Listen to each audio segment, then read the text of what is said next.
As the sun began to set, Osrith could see fire on horizon. Eirik was slowing and she could feel Sleipnir's sides moving in and out. The horse had worked hard for them on that cold day and deserved the rest that she would receive. "Is that your brother and your army?" Osrith asked. Eirik said nothing at first, but slowed more. "There will be lookouts, and we will already have been seen." But Osrith saw no lookouts. No man stopped them as they neared, and they were allowed to ride into view of the tents which were pitched in a circle at the very center. It seemed obvious to Osrith why they were allowed to ride straight to the camp. Few men were surrounding the Norsemen in the center of the group who was now riding out to meet them. Their number had been severely reduced, and Osrith did not think it was as a result of their attack at Caerligwalid. They must have thought since and lost more. "Siegfried!" Eirik roared in pleasure at the sight of his brother and slipped from the saddle. "Stay here," he whispered to Osrith in English, handing the rein to a Norseman, as tall and as broad as Eirik, who held an axe and looked up to Osrith. Snow had begun to fall again and she pulled her cloak around herself again, noticing the Norse warrior was looking at her sword with interest. Osrith looked across to Eirik, who was in intense conversation with his brother. They looked across to Osrith, and laughter drifted across to her. At the same time, she felt a hand by Buie. Slapping out, she hit the Norseman holding the rein, who was trying to steal her sword. He made to hit her back, but Osrith ducked and he hit Sleipnir's bridle instead. "Bitch!" But Osrith had slipped off Sleipnir's back and had withdrawn Buie. In turn, the Norseman had withdrawn his. "Edderkop!" Eirik exclaimed, slipping an arm around the warrior's shoulder. "What did she do?" "She moved," Edderkop replied, staring with hatred at Osrith. "He tried to steal my sword," Osrith replied, matching the warrior's glare. "Leave her," Eirik commanded, pushing him away. "Oh, my brother, if she has been offended, she must fight the spider," Siegfried suggested, a grin forming on his face. "Fight?" thought Osrith. She gripped Buie. "Later," Eirik said, lowering Osrith's sword, pushing Edderkop away by the chest. "I hear you refused to leave without my brother," Siegfried said, looking her up and down. "True. And now I have no hostage with whom I can guarantee peace between us and King Guthred." "Then fight him again," Osrith replied. "I am no longer there, nor King Domhnall's guards. They are ill-trained. You will find it much easier this time." Siegfried broke into a body-shaking laughter, raising up his right hand, his sword hand, and Osrith felt her heart quicken. For, instead of a hand, the Norseman had bound a blade. With the other, Siegfried Thorgilsson clapped Eirik on the shoulder. "I agree, my brother," he laughed, looking at Osrith again. "A warrior who will be useful. A warrior who thinks. Who knows the king's lands and is vengeful enough to allow us to take it." He turned to Eirik. "Well done, my brother, as always you turn up gold when you've lost silver."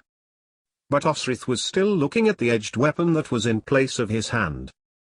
"A bastard, by the name of Ragnarsson did this. It is why we lost in Alba. And you are going to help us avenge the bastard Simri who killed half my men, as we take Alba as our own." This time, it was Osrith's shoulder that Siegfried had clapped, with his left hand. "You have a name?" More flakes of snow floated down around them. "Osrith Lackland," she replied. "And she will be our key to Dunnottar, home of the Scots." "Looks like a very pretty key," Siegfried's hand drifted from her shoulder to her face. "And she's under a truce in exchange for protection, she will show us the way to Dunnottar." Siegfried took his hand away, his eyes never leaving Osrith's, and snorted. "She was betrayed and wishes to return to her king," Eirik replied.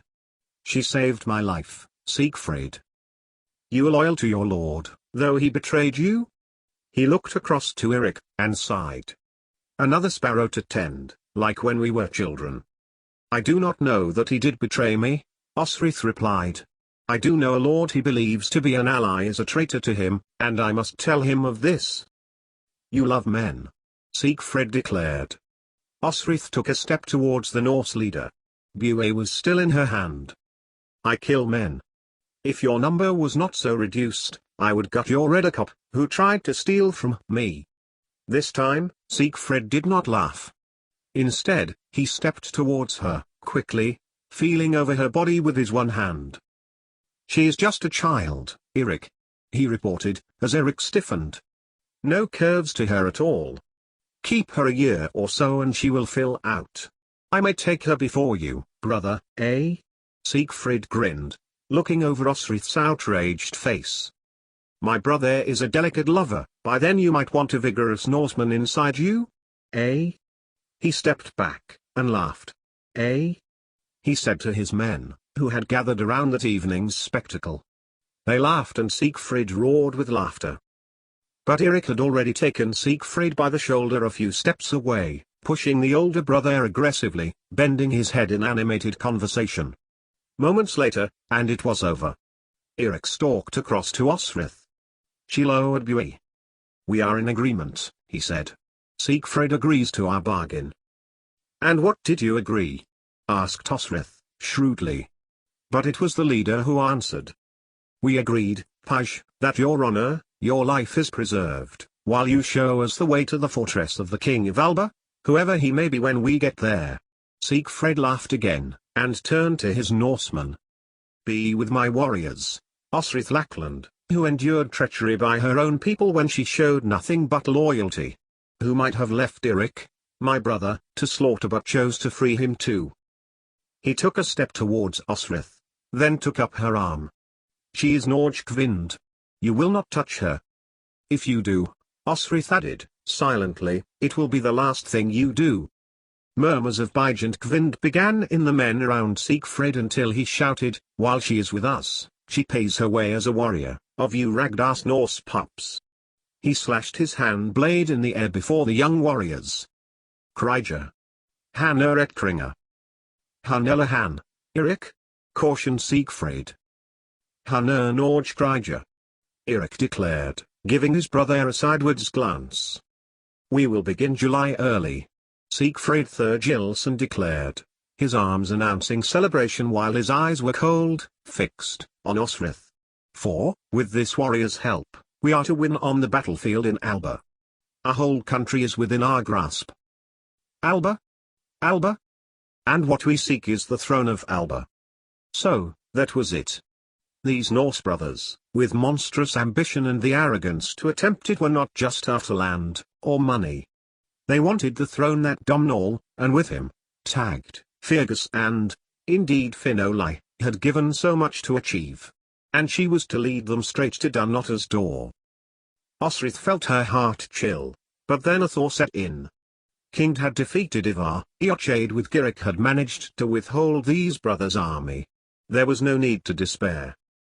This is so, is it not?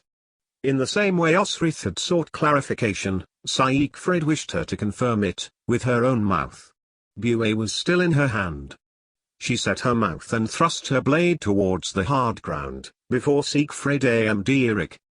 I swear I will lead you to Dunnottar, and you are my lord until then. A roar of approval rose from Tpi warriors. Then we feast, for it is Julnat. Julnat, thought Osrith as she strode to the center of the camp beside Erik. As snow softly fell around them, as flakes sizzled in the sunken mire, Osrith realized it was the night before Christmas. They ate, and Osrith felt happy that she was so close to Dunnottar, happy she had been accepted here, though the Norse were her enemy.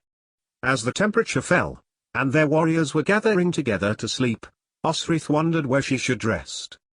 Osrith, Erik whispered, pulling her wrist as she made her way to the now snoring Norseman, though you are a warrior, the men do not know you yet. You will sleep beside me, as we did last night.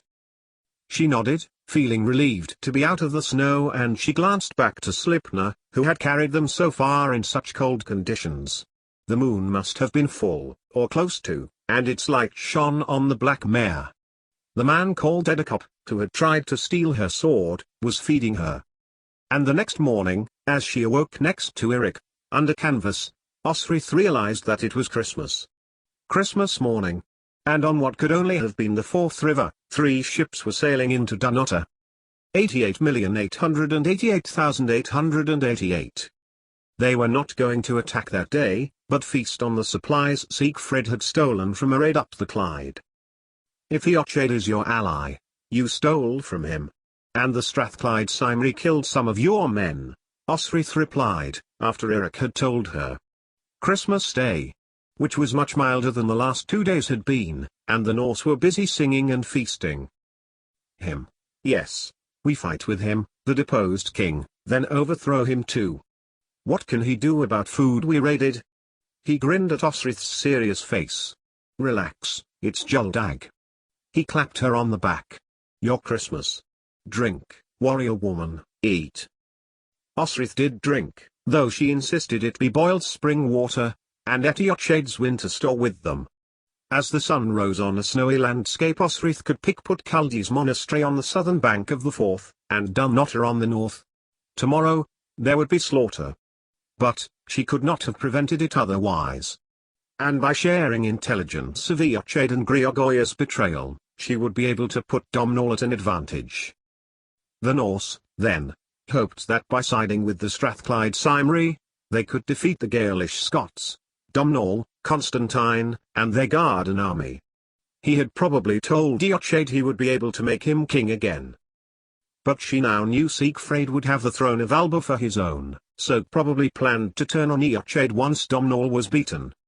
As the sun began its downwards path towards the western sky, Osrith watched the Norse fight amongst themselves, watched them wrestle, watched them make a line in the snow and mud and draw on a bridle, teams of 10, 12, men fitting into two predetermined teams, with Eric on one side, Siegfried the other. It was pretty even, and remained so, inching over the line, first one way and then the other, mud coating the men's legs, as they belched and roared at the amusement. It was growing dark, and the men were still tugging, so Osrith decided to make her way back to Eric's tent. As she stepped towards one of the ropes, a man stood in her way. It was Edacop. Come on, Page, he encouraged menacingly, and then, Osrith realized, as the man craned his arms and moved his legs wide as she tried to pass, why he was called the Spider. He was trying to corner her. Osrith fell as she drew away from her scabbard, and she held the blade out protectively as she tried to scrabble in the mud and snow for a surface on which she could regain her feet.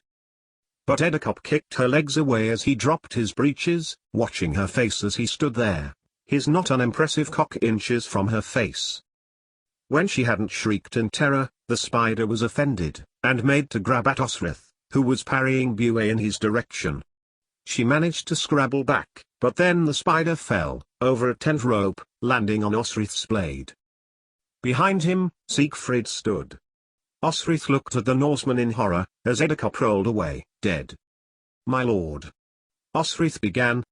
But the Norseman held up a hand. I could not trust him, and he has just proved that to me. Behind him, Eric stood, his eyes on Osrith. Tomorrow you will guide us to the king's fortress. Then, if any of my men catch you. Osrith nodded. He meant she was fair game. But, so were they. And now, at least, this Northman leader could see she had not retaliated whilst under their agreement, when she could so easily have chopped off a body part from the stupid man, who had just been standing there, ogling her. Where would she be sleeping the next night? That was the thought running through Osrith's mind as Eric breathed rhythmically in his sleep and snow dropped in clumps outside. It had been a strange comfort to be next to him, an ally as well as an enemy. And she was within sight of Dunnottar, of Domhnall, who needed to know about Greogair. She could never have hoped to have got there so swiftly had she been alone. Eric had fed her, helped her bathe, bound her breasts so she could fight more easily. Gently, Osrith reached for his arm, grasping it lightly for a moment, before curling up in her cloak. In the morning, riding before Eric on Sleipnir, Osrith made a point of telling Siegfried they were on the correct path, following the northern bank of the Forth and heading east. Then, she rode in silence as the day progressed, as they trod steadfastly and swiftly along the drovers' paths. Little swirlets of snow danced around them, but the weather was growing warmer and little lay in the lee of the trees. And, as the afternoon drew on, another army rode, in the far distance, whose path would converge with that of the Norse in a few miles. just before the dense forest that lay to the west of Dunnottar. Osrith looked at the back of Siegfried Thorgilsson. He had shated with her the truth. Presumably, Osrith considered, because he did not truly believe she could do anything to stop his plan. And now, Dunnottar within a few hours' walk, Osrith was not entirely convinced she could, either. As they drew to a stop, Osrith made to slip from Tby's saddle. Beside her ear, Eirik whispered, "You could stay with us tonight, little warrior. You could leave to your king tomorrow." In the saddle, Osrith turned. "I must leave now, this is what we agreed." And, if she stayed, and they were to join with the Strathclyde Cymru, and if Greogair was amongst those men, she would undoubtedly show the Norse violence and cruelty, viciousness and savagery. "It is what we agreed," Siegfried agreed, turning to Osrith. "Although, you believe we would keep our agreement, Krigvikvind?" He leered at her. "We will let her go," Eirik declared. "For she will fly up to that castle and tell her king that his enemies are close. And then, Krigvikvind," Siegfried continued, "there will be a battle and whoever will win that battle will be tired and reduced in number." Osrith slipped from Sleipnir, patting the horse's side. She had been a gentle, placid horse, and Osrith wished she had been a better horsewoman. "Goodbye, Jurefoot," she whispered, beginning to walk. 2 hours, following the river bank, and she would be at Dunnottar, in almost the same place she had lost her adopted family with whom the abbot at Culdees had placed her, and where she had saved Constantine from death. How would she be received when she got there? What if Domhnall had, indeed, agreed with Greogair that she would be Guthred's bride? Yet the man was Domhnall's enemy, and planned to take his throne. Suddenly, it made sense. He had agreed to siding with the Norse, by numbers. Eirik had agreed to be hostage, and he had been imprisoned, weakening the Norse, so there were enough Northmen to aid them, but not enough to overcome the Cymru, and ultimately, Greogair. The only flaw in his plan that Osrith could see was Eochaid. It was through the king of Strathclyde Greogair, Eirik claimed legitimacy. Maybe he was going to claim Eochaid gave up his crown to him, and have him finished off peacefully. All this, she needed to take to Domhnall. And then there was Tag. When she had offloaded her information to Domhnall, Osrith knew she would have room in her head to think about her hand husband. Osrith was aware there were footsteps behind her, and was not surprised to feel a hand on her shoulder. She made to pull away, but Eirik, for it was he, put his hand to her wrist. Behind him, hoots and whistles were being sounded from the Norse. "I will turn from you on battlefield. Should I face you, I will not strike," Osrith said, smiling. "Nor are you, little warrior." Osrith felt Eirik loose her wrist, and she reached to her hair, pulling out the silver and pearl jewel. "Keep it. It is from your land. It looks better on you." "Thank you, Eirik Thorgilsson. I will never forget you." And she turned, heading east. Behind her, she heard Siegfried shout, "I do not believe you kept your hands off her, Eirik." He was striding back to his kin. Osrith stared down Siegfried, who grinned at her.